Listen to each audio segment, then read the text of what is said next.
জুলাই সনদের সবগুলো দফা নোট অফ ডিসেন্ট সহ শতভাগ বাস্তবায়ন করতে প্রতিশ্রুতিবদ্ধ সরকারি দল। এই ইস্যুতে বিরোধী দলের অবস্থানকে উদ্দেশ্যমূলক মনে করে বিএনপি। অন্যদিকে সংবিধান সংশোধন ও সংস্কারের পাশাপাশি গণভোটের রায় বাস্তবায়ন চায় বিরোধী দল। জুলাই সনদ বাস্তবায়ন নিয়ে এক মুলতবি প্রস্তাবের আলোচনায় নিজেদের এমন অবস্থান ব্যক্ত করে সরকার ও বিরোধী দল।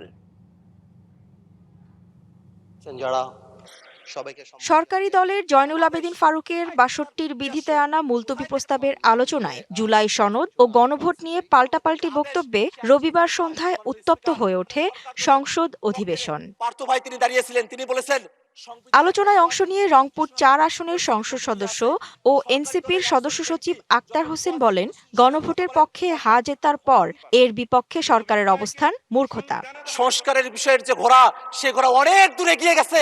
সেই ঘোড়াকে এখন লাগাম পরানোর চেষ্টা করছে সরকার দলীয় সদস্যরা। মাননীয় স্পিকার, ভোলা ১ আসনের আন্দালিব রহমান বলেন, সংস্কার আর সংশোধন এক কথা নয়, কথার প্যাচে জুলাই সনদ নিয়ে বিতর্ক তৈরি করা হচ্ছে। এর মধ্যে খুব ফাইন একটা লাইন আছে যে সংস্কার আর সংশোধন, এই জিনিসটা মানে কি? এই আমরা তো চাচ্ছি যে যেই জুলাই সনদের জিনিসগুলি আসে সেগুলি পার্লামেন্টে সেগুলি কনস্টিটিউশনের মধ্যে আসবে। বিরোধী দলীয় নেতা ডাক্তার শফিকুর রহমান বলেন, সরকারি দল ও বিরোধী দল মিলে আইনের সুষ্ঠু কাঠামো তৈরি করতেই সংসদ। সংবিধানের সংশোধন ও সংস্কারের পক্ষে বিরোধী দল, পাশাপাশি গণভোটের রায়ের বাস্তবায়ন চান তারা।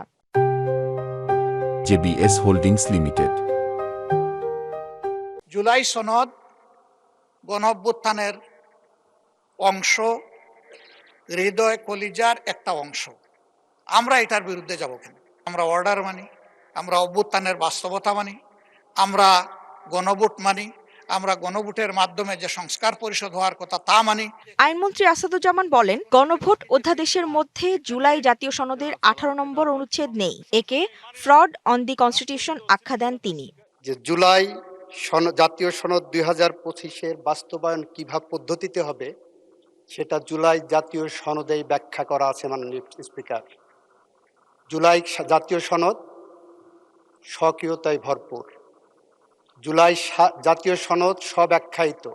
এরপর স্বরাষ্ট্রমন্ত্রী সালাউদ্দিন আহমেদ প্রধানমন্ত্রীর পক্ষে আলোচনায় অংশ নিয়ে বলেন, সরকার জুলাই সনদের সবগুলো দফা শতভাগ বাস্তবায়নে প্রতিশ্রুতিবদ্ধ।